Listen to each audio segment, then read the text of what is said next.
Dubai. Welcome back to the Lovin Daily. It's Thursday. We could not be more excited to take you through all the trending stories that we are talking about in Dubai today. Millions of marine creatures found washed ashore in Dubai beaches, but rest assured, don't panic. There has been a statement from authorities. We're also talking about the model who posted a photo on business class, but then she was spotted by eagle-eyed passengers actually traveling in economy class. It has divided opinion. We want to know yours, but we'll also be talking about salaries that Emirates cabin crew members get, and a giant moth the size of a bird, but it's really cool, and it's got snake head wings. It's just really cool. We'll be talking more about that as well, and all the great things you can do this weekend. First of all, one of the things that I am most excited about this weekend, can I tell you? Yeah, please. Well, I had no plans this weekend. I was going to chill. It's been a long week. I was looking forward to getting home, going to bed until Alibaba at the start of the show said... He's going on a yacht party. Yeah, can we come? This is the best part of our weekend. We had no plans, and Alibaba said, it's my birthday, or it's my friend's birthday. Can we give his friend a shout out? First of all, shout out for your friend. Big Mike, happy birthday! Happy birthday, Big Mike! Happy birthday, Big Mike! How many people are allowed on this yacht party? Because I know that they're quite strict. It's only 50% of capacity. Yes, so the boat allows 30 people. So it's so I don't think, Ali, you have 30 friends. Can we join? He's already told us the time. He's already told us the location. The venue, yeah. Like, there's no problem. Casey, I don't have plans. Neither do I. I've literally had nothing planned. This is exciting. Why are you laughing awkwardly? That's it. We'll bring gifts. That's it. Sure, yeah. We'll bring gifts. Does Big Mike ever watch the show? Yeah. We'll bring you gifts, We'll bring Mikey. gifts. But the thing about this, as we were talking about right before the show, is I know how strict capacity on these yachts are because I went to my boyfriend's birthday about a month ago, and the capacity for the yacht was, let's say, must have been 24 people or something. They told us 14 people were allowed. Yes. So on the day, we arrived with 14 people. So 14 people, and then they said, actually, no, it's only 12. So you're arriving at this birthday party, and only 12 people were allowed to get on. So 2 people, and it could be me and you this weekend, Simran, had to leave. Yeah, that was me on Casey's yacht party. Like, I was more than happy to leave Casey. Well, in terms of like close friends, there's like, and then... Okay, never mind. On that note, let's jump into our first story. Millions of marine creatures found washed ashore on Dubai beaches. If you have seen them, please do not be alarmed, but they are unusual looking. They are striking looking. If you're watching on our Facebook show, you can see the photos. They're clusters of the remains of strange marine creatures were found on plenty of Emirates beaches, hailing from the Cresius aculeus species. The creatures belong to the family of sea butterflies. We have a lot of animal talk on the show today, don't we? Yeah, we do. And this is a subcategory of sea snails. So they're only about 7 to 13 millimeters in length. Now, if you spot them, take note, they can cause discomfort because they can actually stick to your body. And if you've seen the photos, you can see that there are millions of them. And the organisms usually die on dry sand after the tide sweeps them to shore, but it's worth noting they are non-toxic and they are harmless. So the ministry actually had to release a statement when there were clusters found. I want to go through all the beaches. They were found on Shuruk Beach, Jumeirah 3 Beach, also Jumeirah 1 Beach, and they look quite unusual. I saw like long and pointy. I mean, that's when it's like super zoomed in. Yeah. But actually, it looks funny. But you know what? We are going into their habitat, very honestly. So I mean, who are we to complain? It's a beach. You're gonna see marine life. You're gonna see sea snails and sea fish. So it's their habitat. 100% who are we to complain now? I'd love to see you going for a walk on the beach and these like quite unusual creatures like sticking to your foot, and to see you being like, oh, it's okay guys, I'm in your habitat. You stick there, it's fine, I'm cool. I mean, like, true. Because when I go to the desert, you know, they have these kind of prickly things that stick to your foot. Yes. Ugh, it looks so like, you know, holes, like people have a fear of holes, it's called something, and they have like so many holes in them. So when you go to take it out, it's just nasty, it's gross. Are you searching fear of holes? Yeah, a fear of holes is Triophobia. Yeah, ugh. But these little nearly like little bomb things and you're walking in the desert and they just get stuck in and they're impossible. Even if you're wearing flip-flops, you come home from a walk, there's like, they're all there. You know the feeling. It's really weird. Really weird. But I mean, it's this story is like, I heard this entire like sudden infestation of these little creatures is a result of change in temperature and change in weather conditions that have made them wash up to the shores. Like that's why it's like, it hasn't happened before. How come it's happening right now? It's because of the change in weather. It's getting hot out there. Oh my God, yes. They were supposed to do cloud seeding a million months ago. Oh, I think that... It's too early in the morning. No, it's not. It's Thursday. We need that, yeah. But I think the ship has sailed on the rain. Yeah, it's not going to happen. Or it might. Anyway. You never know. But many other great things happening out there in the skies, especially for air hostesses. So free accommodation and transport for cabin crew members. So now we're going to be giving you their salary and perk lowdowns. Now, like we all know, Dubai-based airlines cabin crew staff are owning the social media realm like nobody's business, from flaunting videos of their exotic travels pre-COVID and company expense living pads to quirky reels and TikToks that we absolutely love sharing, and some even of them wearing their the Emirates' signature uniform, and all of which make the cabin crew life seem so attractive. So I had the question in my mind, along with I'm sure a lot of you, what are their pays?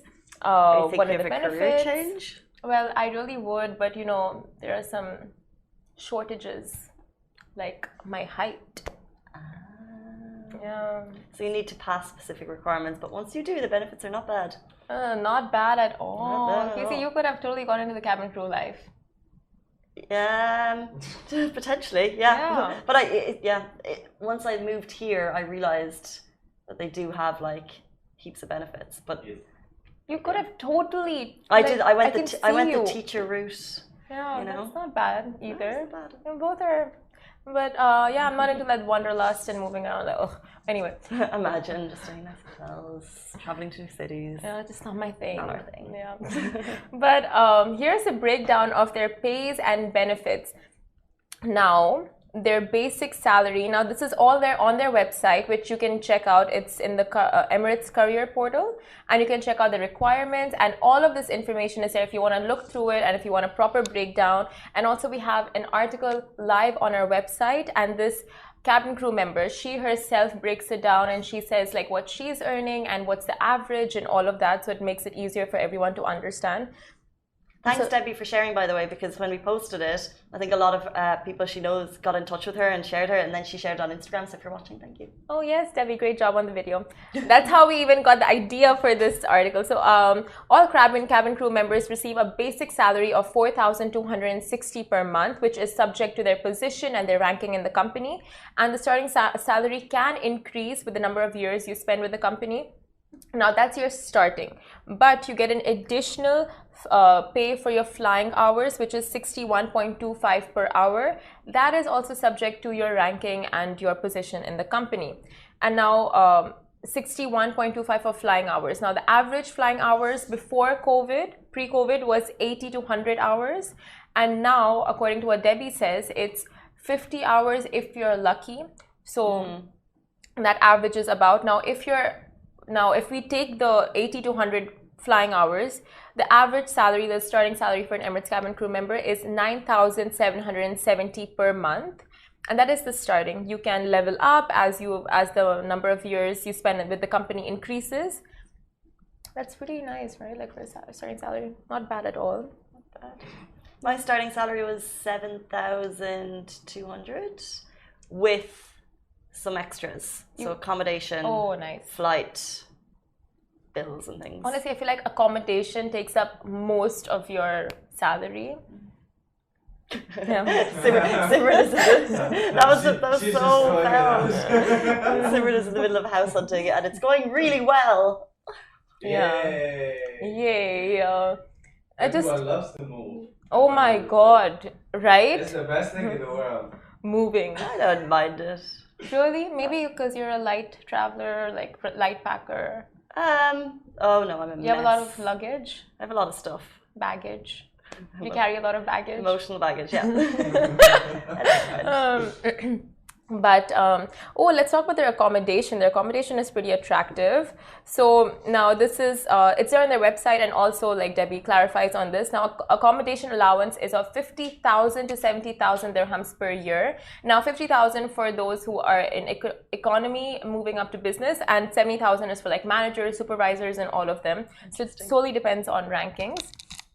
And so they have the company provides them accommodation as well. So they have company accommodation, but if they want, they can opt out and they can decide to live on their own and have like their own place, and you're given the 50,000, and with that you can choose to, you know, share or have the place all to yourself and budget it as you wish. So interesting. Amazing. And in general, the package is quite attractive. It is. But you know, it's an interesting time because obviously this year has been quite difficult for the airline industry as a whole, and I know in particular cabin crew keenly felt the effects of the pandemic on their employment. A lot of people were not only made redundant but also put on furlough, so there was kind of periods where they didn't know if they would fly again. And there were so many stories at the time of kind of cabin crew waving goodbye to Emirates, but now I think kind of we're seeing more positive stories, and the light is at the end of the tunnel of potentially so many more flights happening and kind of people joining cabin crews again. I assume that hopefully more, once we're getting to the skies, more people will be hiring more. So yeah, interesting. That's very true. And just recently I saw that furloughed pilots are being called back, as well as travels are expected to go back up. And I mean, like, it's happening, like I said, the light at the end of the tunnel. So things are picking up eventually, and hopefully all those who were even put on those unpaid leaves will be called back eventually. Mm-hmm. But yeah. Could you see yourself as a crew? Never in my life. Why? Like, it's just not for me. I don't see it. Like, I love the packaging and I absolutely love the benefits and all of that, and I love looking at them and, you know, talk. I don't know, they're just cool, but I wouldn't be them. Oh, I think I could do it.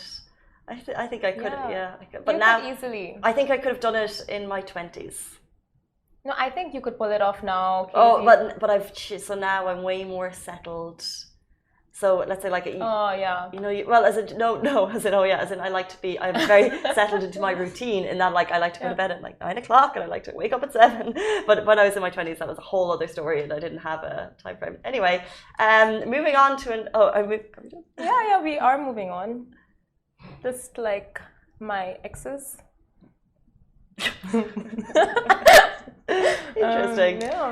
Moving on to another flight story. This is one that divided opinion on the internet since it was shared yesterday. I would love to get your thoughts on it. We see you coming in through on Instagram. We see your comments on Facebook. We're talking about a model. She posted a photo. She was flying in economy class, but she shared a picture from business class. So she's a Dubai-based celeb. She has 843,000 followers on Instagram, and her feed is a glimpse of how the other half live. So if you check out her Instagram, there are beautiful shots of her enjoying a lavish life in Dubai, relaxing on boats, soaking up the sun, eating out. However, a recent post on her feed proves you don't actually need millions to flex an extravagant lifestyle. Which I think that's most people know this. Do you know what I mean? Like, most people are aware that you don't need the millions to look like you have millions. Yeah. No, everyone is aware of this. And it's all like, we all already know that social media is so deceptive and not everything on there is real. Like, when we see things like this, it shouldn't be a shocker. But I think just because people do want something, someone to point fingers at and someone to, you know, as a punching bag for everything that's fake on social media, people attack. Well, what's interesting is I actually don't think she's being the punching bag here so much. So basically what happened is she took her photo in business class. However, then other people posted a photo when she was actually sitting in a busy economy flight class. And also she captioned it something like, Monaco, here we come. And I think she was on an Emirates flight and they don't fly to Monaco, even though I imagine she was probably flying to France and flying somewhere nearby and then getting a trainer. I don't know how to fly to Monaco. It's not something I've done. But people are seriously divided because initially when the photo went up, I think there was a lot of kind of face palms. Like, your initial thought is, why would you do that to deceive your followers? But then actually another school of thought is that actually, look, she is making her business out of Instagram. She's making her business out of sponsored posts and living this luxurious life. So if you're on a flight, why not take that picture? Yeah. So it's a very divided opinion on this one. Thoughts? I mean, personally, I don't think there's anything wrong. So many people do it just because she's an influencer. But I get the whole point of, really, I get both the sides. Like, one side is like, why are you showing something that you don't have just to sell a lifestyle that people don't have and that people aspire to, and then when they don't get it, they just feel so claustrophobic from the inside, like I'm not able to get to that level. And one side is like, okay, she's making her own living out of it, so you do you. You tell them. Yeah. You tell them. Yeah. You tell them. You go, girl. Nah. No, but like she's also making her own living out of it, so it's like, I mean, honestly, I'm just saying that because I did that as well once, so You did? Yeah, I went. It was like a really fancy Etihad flight, and I'm like, oh my god, the business class is so nice. I took a picture, just pretending like I was on the business class. Now, but the thing is, did you actually post the comment, and did you try and make people think that you had actually sat in business class? I put on my stories, and this was like 5-6 years ago when I was in school. And I mean, yeah, I'm sure people thought I sat in business class. Interesting. Like I get it. You're like cringe woman, but But this is the thing. It's so normal now to want to show off this luxurious, glamorous lifestyle. Personally, not for me. Personally, the thing in the comments was that some people were like, look, it's like going out to JBR and taking a photo in front of a fancy Lamborghini. Yeah. And Ali's nodding as though like, yeah, of course you do that. I don't do that, but people do it. Yeah, and there's so many pictures on Instagram. There's so many pictures on, there's so many pictures on a lot of websites in the UAE showing stereotypically men beside cars that look like they're their own and they probably aren't. So it's literally the same flex. But yeah, it's just. But I'll tell you what, Casey, people follow these accounts because we are wired to want to follow glamorous people with great lifestyles. That's why we don't follow advocates and we don't follow people that we actually should. I'm sure you do. I mean, yeah, some people do. I mean, compared to advocates, more influencers have more followers, very honestly. So people are wired to want that glamorous thing and want to see that. So they're just giving back to what people want to see. Yeah, it's a revolving door of. Yeah, you can hate, but then you want to see that, and then you don't like it when you see it. So I mean, it all changes with the consumers. She's not wrong. We feed into this. We make this happen. Yeah. People live their life. They want to showcase their life in a certain way. Yeah, 100%. You do what you want to do, and if you don't like it, don't follow them. Be gone, exactly. Cancel culture. Be gone. What? Be gone. Cancel culture. Be gone. I hate the cancelled culture. It's really annoying. Yeah. Like every second person is cancelled now. Like what? And then if you forget that someone's cancelled, like you're cancelled. Like okay. Who says? But yeah, moving on, Dubai is home to this giant moth the size of a bird.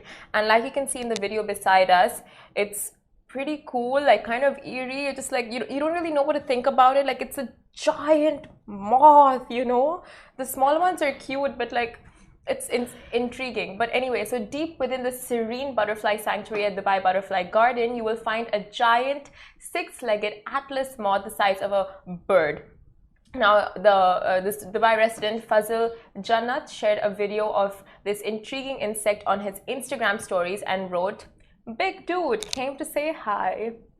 I would, if the big dude came to say hi to me. Oh, but Simran, when you're in their natural habitat, it's fine. You just let that happen. I mean, I yeah. thought that's what we were saying earlier. Of course, I wouldn't attack the moth. But I just wonder, if the giant came and sat on your hand, what would you do? What would you... So if I saw a bee or a wasp or something that I think could harm me, I don't flap around because I know that scares them more. So I would remain calm. Yeah. You would stay calm? Especially bees. Bees, if they feel scared, like if you scare them, they will like sting you. Okay. So yeah, you're meant to stay calm. However, when the Jaguar, which turned out wasn't true, was roaming around the springs, and I thought it was true, I was planning my escape plan, and remaining calm. Remaining calm was not one of them. I was like, take Goose, I'll go. It was my first thought, but when I rethought about it, I was like, that's not a good pet parent. But it was so interesting sitting next to Casey the whole while this thing was like unfolding, because she has camera set up in her house to keep an eye on Goose, and the whole time she's like, okay, it's there, he's there, it's all good. Did he go out? Thanks, Ali. Yeah, Goose was ready. Goose was prepared. Yeah, but this always. Oh, speaking of wasps and stuff, like it reminds me of Phoebe's thing. Like if you let a wasp sting you, it's gonna die. Not a wasp, a bee. So it's gonna die. Don't do that. It'll die. But you know, once I let a bee. I opened my friend's like balcony, and a bee came in. I never told my friend because I was like really scared that, oh no, I'm gonna get yelled at. So I think there's a bee in his house. When was this? This weekend. Amazing. You know now. Such a good friend, Simran. Yeah. He's kind of sick now, so I hope that's not my fault. But you know people are allergic to bees, yeah? Oh no, I think I'm gonna tell him after the show. But yeah, so like mentioned, it's an Atlas moth, which is the largest moth species in the world. Its massive wingspan is wider than the size of a human hand, and mine's pretty small, like a big hand. Bigger than that. So these moths lack the ability to eat and thus have incredibly short lifespans. But the most interesting part is, although completely harmless, their wingtips look like cobra snake heads, which helps them to ward off predators. And this is believed to be a result of evolution and adaptation for survival. So interesting. The fact that they can't eat is so. How old would, let's say, the largest of this moth species be? I'm gonna Google it. Because like, how do they get to that size? How long do Atlas moths live? But what I do know is like their sole purpose, like so they eat a lot of caterpillars and they store up, and as moths they live on those reserves, and their sole purpose as moths is to go mate and reproduce. So they save all of that energy for reproduction, which is not a bad, like purpose in life. Interesting. At least they know their purpose of life in life. But over here it says just 1 or 2 weeks their lifespan. Okay, that's incredible that they can grow to that size in just 1 or 2 weeks. Yeah. And you can see that large moth at the Dubai Butterfly Garden, which is one of the cool things you can do in Dubai this weekend. Yes. Along with so much other stuff. It's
Dubai, Lovin Saudi, Smashy TV. If you like Arabic business news and tech, get onto that. And then also Odium, where we make content for different people. And you talk about different brands. Anyway, Simran, it's a little bit nerve-wracking having to present in front of your colleagues. 100%. Yeah. I get super nervous. Colleagues, I have a stage fright, so I'm not doing that. Like, no. Love the way you're live to like. Stage fright, and then you're. A stage fright. That's not like no one's here. It's a camera. That's it. But you guys, you know what? You guys are there with us emotionally, and that's not a fright. That's a support. It's wisdom like that, Simran, that will just mean that you'll nail your ingenuity. Knock it out of the park. I'm not gonna do it, but anyway. Anyway, on that note, we're going to stream Simran's ingenuity live. You can tune in at 11. It will be because you won't mind it's in front of the camera. They're there with you for some emotional support. I'm just saying. I thought you were the nice one. As opposed to, I appreciate that. As opposed to, Did you hear that, Ali? Me and you. Guys, that is it for us on the Lovin Daily. Shireen is here back with you tomorrow morning. But for me and from Simran and Ali, see you tomorrow. Peace. Adios, muchachos. Adios, muchachos.